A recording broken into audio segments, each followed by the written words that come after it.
दोस्तों, 2 जुलाई 2024 मंगलवार के दिन करीब 400 वर्षों पश्चात एक दिव्य और दुर्लभ संयोग बनने जा रहा है, क्योंकि इस दिन सभी एकादशियों में से सबसे बड़ी एकादशी योगिनी एकादशी पड़ने जा रही है। दोस्तों, यह एकादशी मंगलवार के दिन पड़ रही है, जिस वजह से इस दिन 3 बड़े योगों का निर्माण हो रहा है, जो कि है धन लक्ष्मी योग, अमृत सिद्ध योग और गज केसरी योग। दोस्तों, इन 3 योगों के निर्माण की वजह से इस एकादशी पर भगवान विष्णु और महालक्ष्मी की असीम कृपा बरसने वाली है।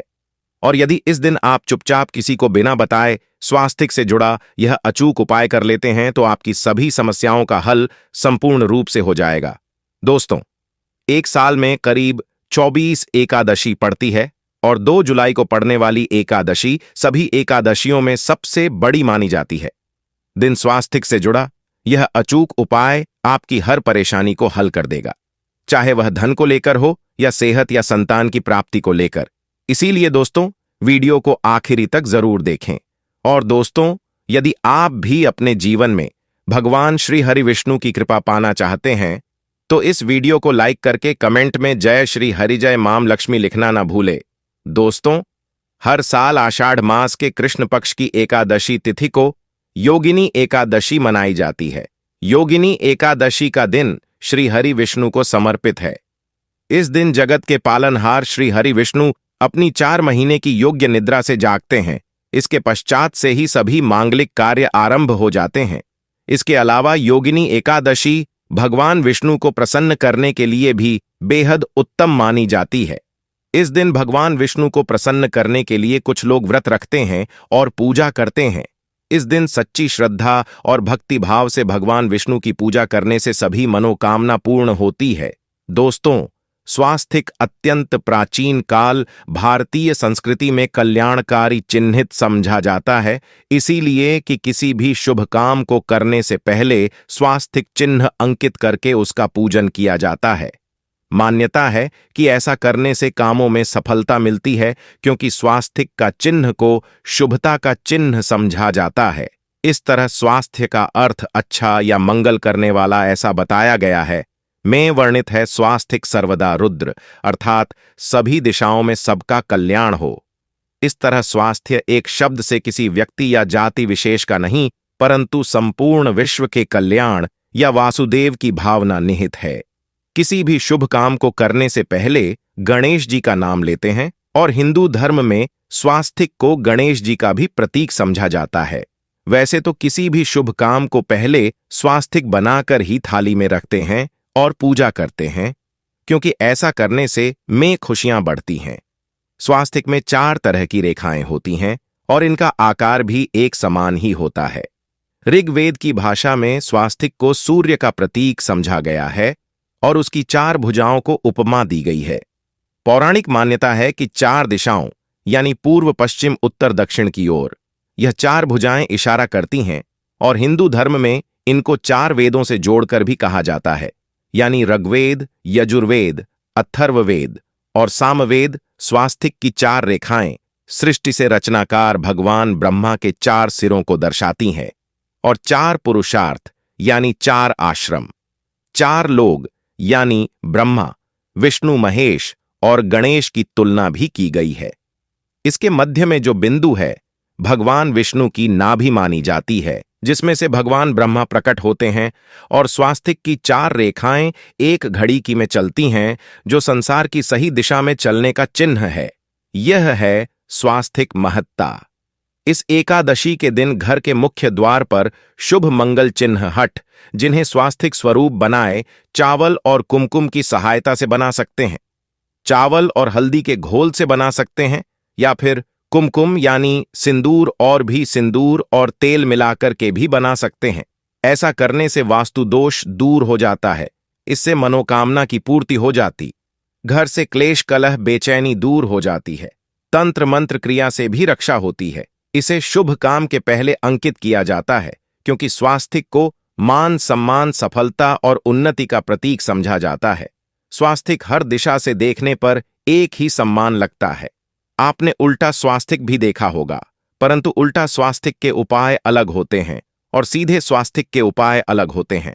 अगर जीवन बहुत परेशानियां हो तो एकादशी के दिन तांबे या चांदी का स्वास्तिक प्राण प्रतिष्ठा करवाकर घर की चौखट पर लगवा दो। बाजार से अलग अलग के मिल जाते हैं, उसे लाकर पूजा घर में रखकर पूजा करें। इससे घर में लक्ष्मी का वास हो जाता है। लक्ष्मी प्राप्ति हेतु चांदी का स्वास्तिक नवरात्रों में भी लगाया जाता है, परंतु सबसे अच्छा है कि सिंदूर और घी या तेल मिलाकर के यह या फिर चावल और हल्दी के घोल से बना के मुख्य द्वार पर स्वास्तिक बनाते हैं तो ज्यादा बड़ा मत बनाइए। 9 अंगुल से बड़ा बिल्कुल नहीं होना चाहिए, 3-4 अंगुल का बनाइए या उत्तम होगा। अगर आपके घर के सामने पेड़ या खंभा है तो वास्तु दोष उत्पन्न होता।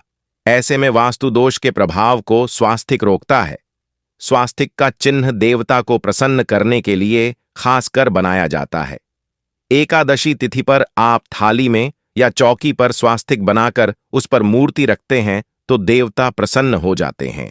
आप चाहे तो घर के मंदिर में इष्ट देवता के पास स्वास्तिक का चिन्ह रख सकते हैं। तो दोस्तों, स्वास्तिक के कौन कौन से उपाय घर में लाते हैं, धन प्राप्ति आते हैं, जानते हैं इस वीडियो में। परंतु दोस्तों, उससे पहले आपसे रिक्वेस्ट करते कि वीडियो को लाइक जरूर करिएगा, दोस्तों को शेयर कर दीजिएगा, और अगर अभी तक आपने चैनल को सब्सक्राइब नहीं किया है तो चैनल श्री राधे वॉइस को सब्सक्राइब करके बेल आइकॉन जरूर दबाइए। दोस्तों, इस एकादशी पर मुख्य द्वार की दहलीज के दोनों तरफ स्वास्तिक का चिन्ह बनाकर उसकी पूजा करें। स्वास्तिक पर चावल की ढेरी बनाएं और एक एक सुपारी रख दें तो ऐसा करने से अपार धन की प्राप्ति होती है, कामों में सफलता मिलती है। इस एकादशी के दिन नहाने के पानी में तुलसी का पत्ता या बेलपत्र डालकर नहाए। यह स्नान के जल में जब आप बेलपत्र डाल देते हैं तो सभी तीर्थ स्थानों में स्नान करने सम्मान पुण्य फल आपको हासिल हो जाते हैं। आप चाहे तो कुशा घास भी डालकर नहा सकते हैं। एकादशी पर भगवान श्री हरि विष्णु जी के साथ ही महालक्ष्मी और भगवान शिव की पूजा करें। इस दिन इनके संयुक्त पूजन से आपके जीवन की सारी परेशानियां समाप्त हो जाती हैं। इस दिन आप अपने घर के पूजा स्थान पर एक कुमकुम से स्वास्तिक बना लें। स्वास्तिक के ऊपर थोड़े से अक्षत और एक सुपारी रख दें। इसे 21 दिन तक वहीं रहने दें। बाद में सुपारी को उठाकर की मूर्ति के पास रख दें।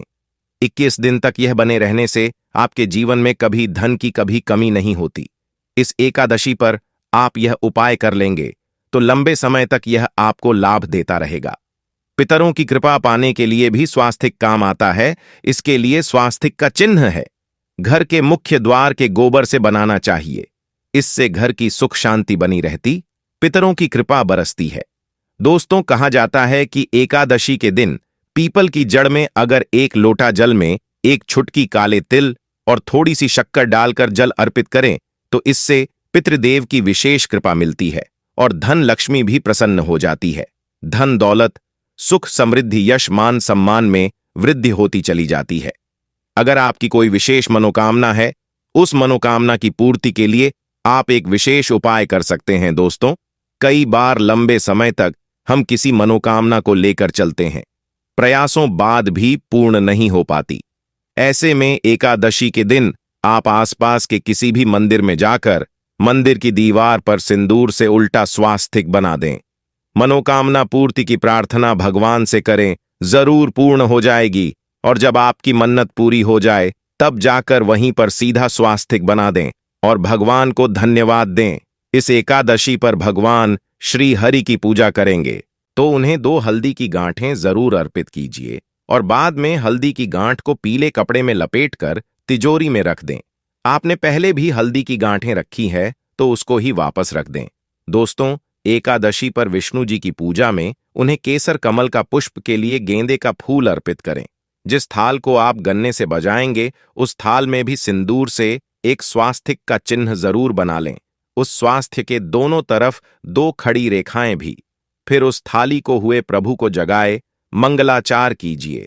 यह स्वास्तिक का चिन्ह आपके जीवन की सारी परेशानियों को दूर करेगा, जीवन में खुशी। इस एकादशी के दिन विशेष मंत्र का जाप जरूर करें।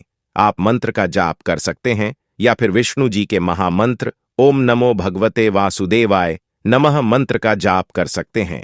जो भी मंत्र आसान लगे उसका जाप करें। इस एकादशी के दिन अपनी मनोकामना की पूर्ति के लिए यह उपाय कर सकते हैं। आप तुलसी में जब जल अर्पित करेंगे तब एक लोटे में जल लेकर उसमें चुटकी हल्दी, 2-4 बूंदें, दूध, थोड़ी सी मिश्री और 1 चुटकी अक्सर डालकर ही अर्पित करें और शाम के समय तुलसी के समक्ष घी का दीपक जलाएं। दीपक में एक सिक्का रख दें और बाद में इस सिक्के को उठाकर संभाल कर रखें। तुलसी को विष्णु प्रिया भी कहते हैं, इसलिए देवता जब जागते हैं तो सबसे पहले प्रार्थना तुलसी की सुनते हैं। वैसे यह सिक्का रोज के दीपक में भी आप डालकर दीपक जला सकते हैं। ऐसा करने से सिक्का सिद्ध हो जाएगा। फिर जब भी महत्वपूर्ण काम से आप घर से बाहर है तो इस सिक्के को साथ में रख कर निकले। आपको काम में सिद्ध जरूर हासिल मिलेगी। इस दिन दीपक का उपाय जरूर ही करें। एक दीपक घर के मुख्य द्वार पर अंदर की तरफ से या फिर पास के किसी मंदिर में एक दीपक, तुलसी के नीचे एक दीपक अपने घर के पूजा स्थान पर इस दिन जरूर जलाएं। पूजा के बाद आरती जरूर करें। आरती की थाल में कुमकुम से स्वास्तिक बनाकर उस पर फूलों की पंखुड़ी और थोड़े अक्षत रखकर फिर दीपक जलाकर प्रभु की आरती करें। सर्वोत्तम होगा, परंतु याद रखें कि भगवान श्री हरि विष्णु को अक्षत अर्पित नहीं किए जाते, मां लक्ष्मी को अर्पित किए जाते हैं। अगर विष्णु जी को अर्पित करना चाहते हैं तो हल्दी से रंगाकर पीले अक्षत अर्पित करें। तो दोस्तों, विधि विधान से इस दिन पूजा आराधना करें, स्वास्तिक के उपाय जरूर करें और विष्णु जी के साथ ही शिवाजी और माता लक्ष्मी की असीम कृपा पाको सुंदर बनाए। दोस्तों, भगवान विष्णु की कृपा के लिए इस एकादशी के दिन स्नान करते समय पानी में 1 चुटकी हल्दी डाल लें। इसके बाद स्नान करें और पीले रंग के वस्त्र धारण करके भगवान विष्णु की विधि विधान से साधना करें। इस एकादशी के दिन श्री हारिका सबसे पहले गाय के दूध से और फिर शंख में गंगा जल भरकर स्नान कराएं। इसके बाद उन्हें पीले रंग के वस्त्र अर्पित करें। मानता कि इस एकादशी के दिन ऐसा करने से भगवान विष्णु का विशेष आशीर्वाद हासिल होता है। इस एकादशी के दिन भगवान विष्णु की पूजा करते समय उन्हें केसर अथवा पीले चंदन या हल्दी का तिलक लगाएं। साथ ही साथ भगवान विष्णु के प्रिय पीले रंग के फूल और पीले फल चढ़ाए। मान्यता है कि इस उपाय को करने से भगवान विष्णु शीघ्र ही प्रसन्न होकर भक्तों को मनचाहा आशीर्वाद देते हैं। आपके नजदीक भगवान विष्णु का मंदिर ना हो तो आप भगवान विष्णु के अवतार भगवान श्री कृष्ण की मूर्ति की भी पूजा करके इस एकादशी का पुण्य फल हासिल करें। ईश्वर की साधना आराधना में मंत्र जप का विशेष महत्व होता है। ऐसे में आज इस एकादशी के दिन भगवान विष्णु की कृपा पाने के लिए नमो भगवते वासुदेवाय नमः मंत्र का जाप जरूर करें। यदि संभव हो तो इस मंत्र का जाप तुलसी या पीले चंदन की माला से करें। धार्मिक और पौराणिक मान्यताओं के अनुसार पीपल के पेड़ में भगवान विष्णु का वास होता है।